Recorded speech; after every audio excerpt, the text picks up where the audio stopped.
Hey guys, I'm Ankur. And I'm Ludwig. Why are we here? To be honest, man, I keep finding you in a different city. Yeah. I started podcasting, right, pretty recently, and we were bouncing some ideas off, and I'm like, dude, we just need to do this, right? And what are we doing? I think we need to share our knowledge of the industry with the people at home. I agree. And so today we're sitting here on this couch and we want to talk to you about social media marketing. What do you think people are doing wrong with social media? To be honest, I think people don't know why they're doing social media. Does that make sense? Absolutely. Yeah. I feel like they don't know whether they're trying to increase their customer base, whether they just want to be popular, whether they're trying to find a boyfriend or girlfriend, whether they're trying to get a job. I feel like no one's defining the purpose. Yeah. And another problem is, where are people getting their source of information, right? How are people learning about marketing and Facebook ads and Google ads stuff like that? Like, where are people getting their info from? Where should they get their info from? Where should they get it? I mean, I'm not going to teach you that kind of stuff in school, right? Right. I mean, we grew up in the generation where like this stuff didn't even exist. Right. When did you get your first cell phone? 2001? Was it Nokia stick? Or were you before all that? Motorola StarTAC. StarTAC. Yeah, I'm dating myself. Man. Yeah. Jesus. I had that Nokia stick phone with the snake. Okay. So Yeah. I mean, our generation, we fell into social media when it had to do with our careers and figuring out. For me, it was like getting people to come to frat parties. Right. So For me, it was a way to get my photography out. That was the only reason I came out on social media, is just to share images. So there's a purpose there, right? Yeah. My purpose was to get more people to parties. Your purpose was to share your art. Yep. I feel like today people are just doing it because everyone else is doing it. That's exactly right. Yeah. Right? Someone gets a VSCO account, so then their friends start getting VSCO accounts. Someone starts snapping pictures and getting followers and getting reposted somewhere. Everyone else wants to start doing it. That's exactly right. Yeah. And there's no innovation, it's just followers. So where should you be getting that information from? Let's talk about where you can get that information from of how to do it right. I mean, where are you finding information? I mean, one of the first things I would have done, and I've done in the past, is go to Facebook directly and learn how to use it. Like Facebook's blog? Facebook's ad manager. Okay. Website where they break down how to, they give tutorials on how to use Facebook ads and create ads and how to post them and what the pay-per-click stuff is, and that's where I went. Stop playing. They don't explain none of that in the back end. What are you talking about? They do. They have these man. It's like promote tutorials. Promote your page, grow your followers, click this blue button. Yes. You click that blue button, it's like, give me your credit card information, right? And how much you want to spend per day. Right, Facebook, yep. But that's not answering any of the questions of why you're doing what you're doing. Well, it's not giving you the meat and potatoes. Definitely not giving you the meat and potatoes. Dude, we should call the show Meat and Potatoes. Meat and potatoes marketing. Meat and Potatoes. What do you guys think about that? We like it. Yeah? You guys approve? MMP. You're talking to us. We like it too. MPM. Meat, potatoes, marketing. That's what I said, MPM. Okay. It's all good, man.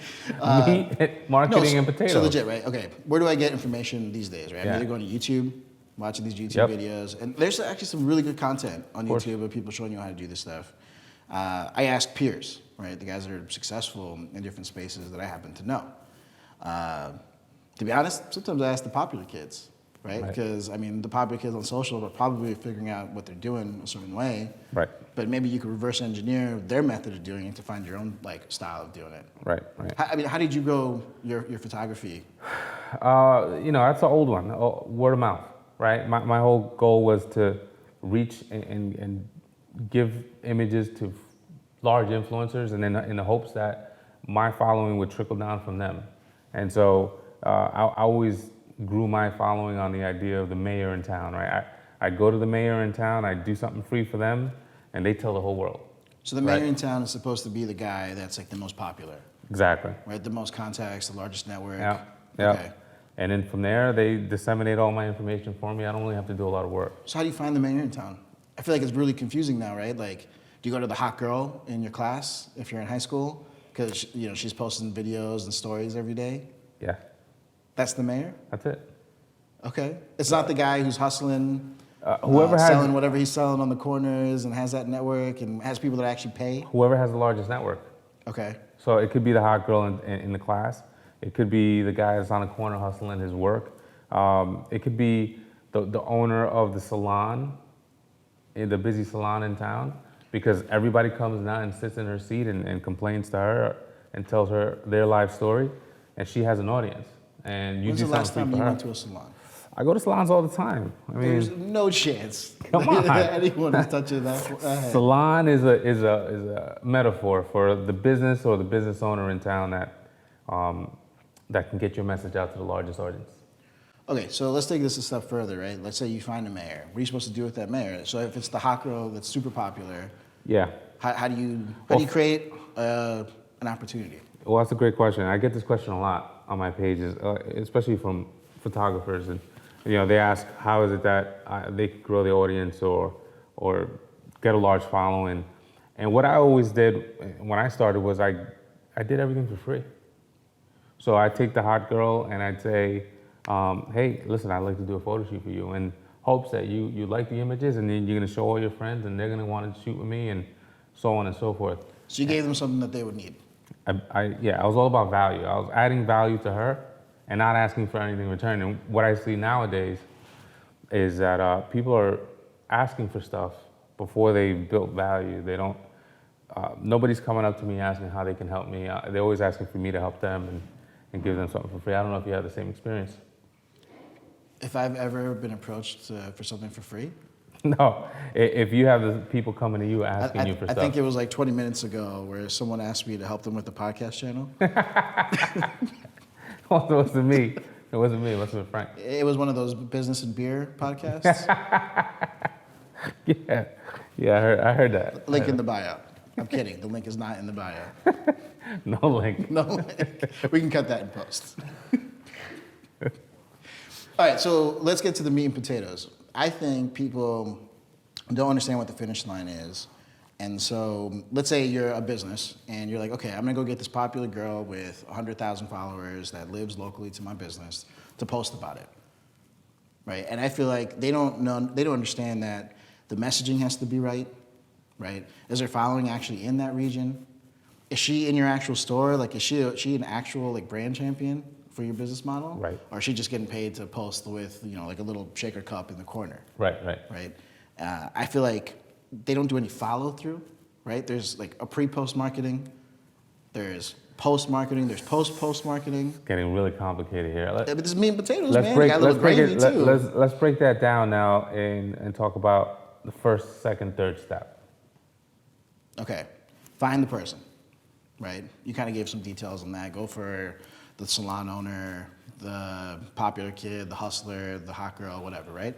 Figure out a way. Let's break this down even more into giving an actual example, right? So I am a pizza restaurant owner. Okay. And I don't do social media marketing, and I want to.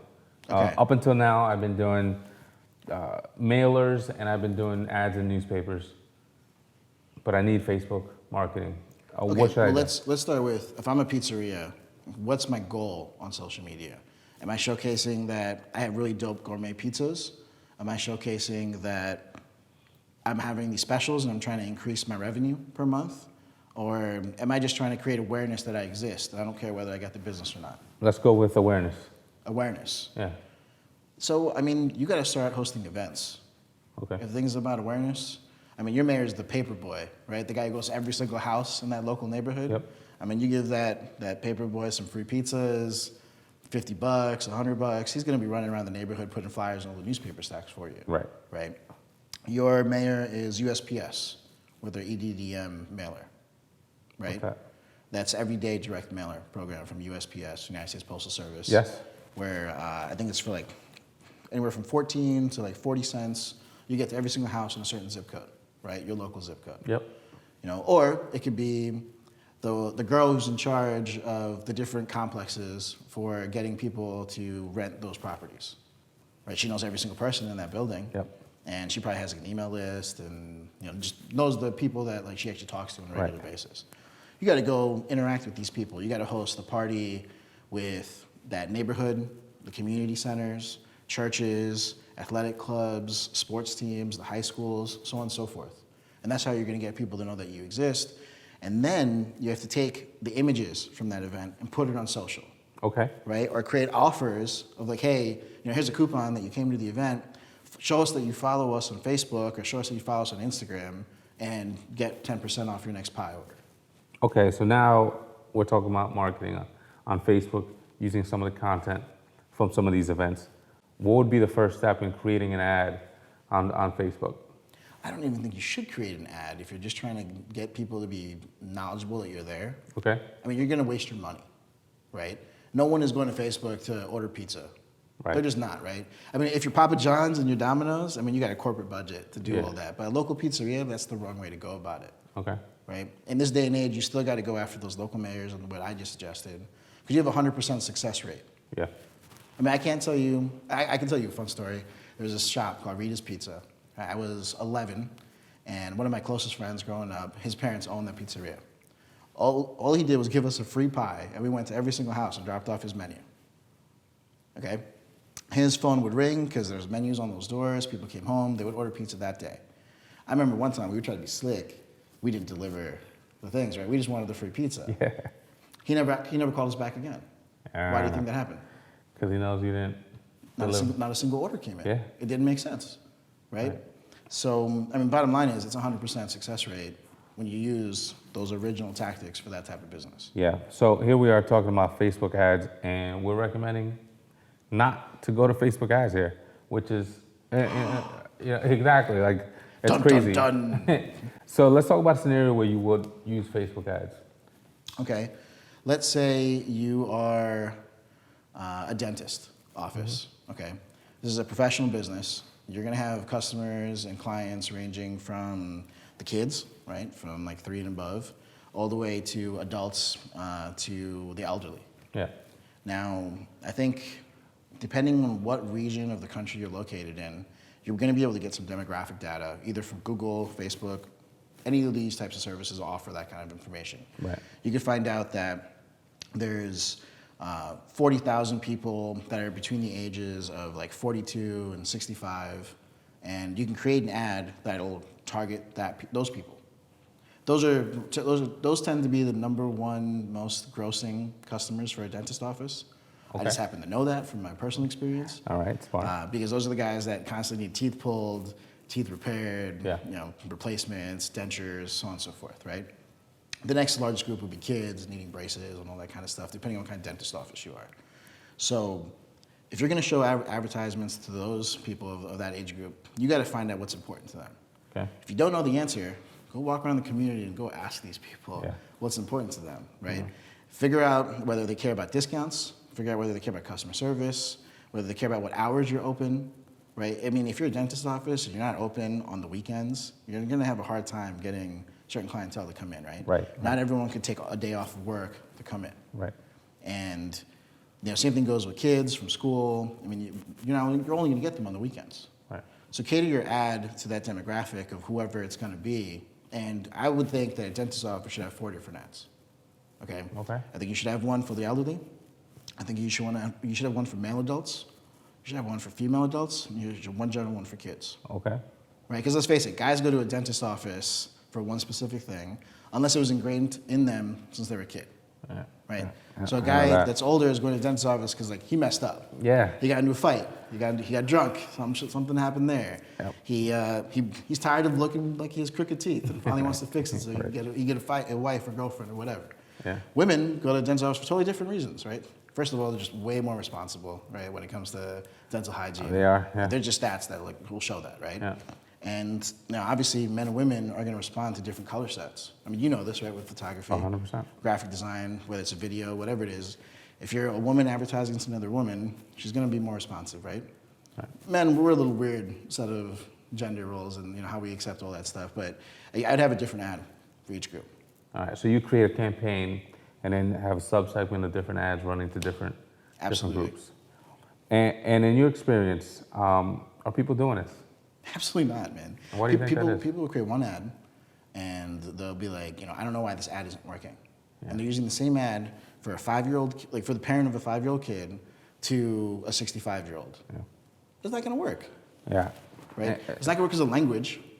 The same language isn't going to, like if you use the word fleek, like get your teeth to look fleek. I mean, is that 65-year-old going to get it? No, man, that's a fluke. It's just not going to happen, right? Yeah, it's not happening. And if you use language like, dentures or other stuff, like I didn't know what that was when I was a kid. Right. And so, what I'm starting to realize here is that you're starting to tell me that people aren't identifying their audience. Absolutely. And so, well, first I got to figure out, are ads even going to help me for my business model? Like, what's a guaranteed solution to get more customers? So I think for a dentist office, guaranteed solution is still working with like the elementary school programs, senior citizen homes, and like actually going out to those businesses and talking to them. Yeah. Ads, I think, are a way to enhance your marketing and reach those people that you just can't reach, right? The people who don't go to the senior citizen homes, the people who don't pay attention to like the mailers that they send out with the kids when they go home, from their school day or whatever it is. So running Facebook ads is not simply just boosting your post. No, what's your boosting your post going to do? Just saying, I'm just asking. I mean, that's what I'm seeing people do out there. They think that they're promoting their business because they're clicking boost a post. I want you to yell at them every time that happens. Tell them to come watch this episode of Meat and Potatoes, right? Yeah. Tell them that when you boost your post, all you're doing is having a larger segment of your audience, maybe to see your post, right? Yeah. There's no guarantee that the entire segment's going to see the post. And then the bottom line is, if your post doesn't have a call to action, what was the point of boosting it? Yeah, can you talk about call to action? I see this all the time where people create ads, and all they're doing is putting a picture of themselves on a flyer and saying, online personal training. Oh, we're talking about personal training now? Okay. Yeah, we just changed subjects. All right, just like that. If you're going to try and convince someone to sign up to be, a client and you're a personal trainer, I mean, the statistics will show that there's two places where people are finding this, right? One, at the actual gym, right? Because they see you looking a certain way, they see you helping other people, like, hey, like, come help me, right? Yeah. Or the gym, like, kind of forced you into one of those free consultations, and then that led you into asking other questions, and then you got convinced. The other way, totally different from what we just described there, is those online personal trainers, the ones that never even meet the client, right? Just because they're across the country, and there's been so many of those that showed up, right, over the past couple of years. I think every it's a booming industry, the online John personal and training Jane is out there being a personal trainer right now. Yeah. So should a personal trainer be running a digital ad on Facebook? I think it really depends on what your bandwidth is as a personal trainer. Yeah. Okay, so if you can only handle 20 custom plans in a month, is an ad going to help you fill up those 20 plans? Probably not, right? You're probably going to end up spending money, and you're going to get, maybe 5 or 6 people to jump into your program. But what you should be doing is getting friends, right? Friends of your friends, and anyone that you might have a possible connection to with like email marketing, with texting, Facebook messaging, Instagram storying, so on and so forth. All right. I think that's the best way to get those digital people. Now, if you have the bandwidth to do 100, 1,000, okay, ads could work, right? But you have to have something really special in your ad. Like, I would not do an image. I would definitely do a video, right?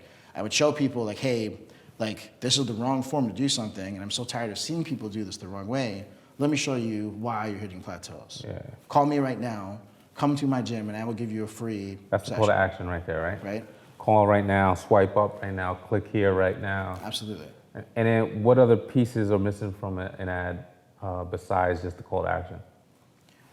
And to be honest, there's 3 things, right? They talk about this in the story arc too, right? There's got to be a catch or hook, right? That's how they use it when they talk about new sales phrases. There's got to be the meat of the message, right? The actual offer. And there's got to be a call to action. Yeah. Those are the 3 parts that determine a good ad. Offers. What kind of offer would you put for that example? Let's talk about the personal trainer. I'm dead sexy. I don't need a personal trainer. No, you are the personal trainer. I am NASM certified. So, Are you? Yeah. I learn something new every day. Especially about you. Really? Yeah, NASM And a certified. DJ? Yeah. I didn't know that. Give me an example of an offer that you would put on a flyer or on that ad.